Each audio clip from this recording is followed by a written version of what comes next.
ये ऐसे नाम है जिस पर अरविंद केजरीवाल ने एक बार फिर से अपना यकीन जाहिर किया है। ये लोग फिर से वजीर बनेंगे, लेकिन मुकेश अहलावत एक ऐसा चेहरा है जो कि नया है, जिन पर अरविंद केजरीवाल ने इस बार अपना यकीन जाहिर किया है। इस तकरीब पर लगातार सभी की नजरें बनी हुई हैं, क्योंकि कल भी हमने देखा था कि आतिशी ने किस तरह से प्रेस कॉन्फ्रेंस की थी और अपनी इस प्रेस कॉन्फ्रेंस में उन्होंने सीधे तौर पर बीजेपी को ही निशाना बनाया था। बिजली की बढ़ती दरों को लेकर आतिशी ने साफ तौर पर बीजेपी की रियासतों वाली तमाम हुकूमतों को तनकीद का निशाना बनाया था। और आज अहम रहेगा कि कौन कौन से लोग जो हैं वो यहाँ पर शामिल होते हैं। तो आतिशी की हलफबरदारी की तकरीब की पूरी तैयारियां हो चुकी हैं। शाम 4:30 बजे सीएम ओहदे का हलफ लेंगे आतिशी।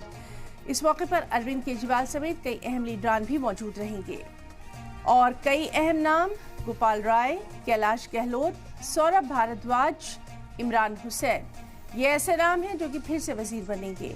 मुकेश अहलावत नया चेहरा होंगे।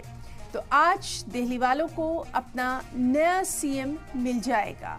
आज का दिन दिल्ली वालों के लिए काफी अहम रहा है। हमने देखा था कि अरविंद केजरीवाल के जेल जाने के बाद से लगातार ये कहा जा रहा था कि अरविंद केजरीवाल को अब सीएम के ओहदे से इस्तीफा दे देना चाहिए। और उसके बाद जिस तरह से वो बाहर आए और फिर उन्होंने 2 दिन में ही अपना इस्तीफा दिया और अपने जानशीन के तौर पर उन्होंने आतिशी का नाम यहाँ पर रखा। और आज का दिन बेहद अहम, जब आतिशी दिल्ली की कमान संभालेंगी।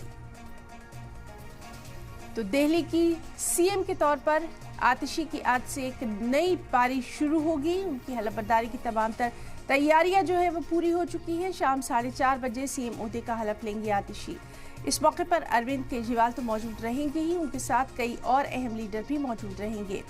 दिल्ली में सीएम आतिशी के साथ 5 वजीर भी हलफ लेंगे। इनमें गोपाल राय, कैलाश गहलोत, सौरभ भारद्वाज, इमरान हुसैन कुछ ऐसे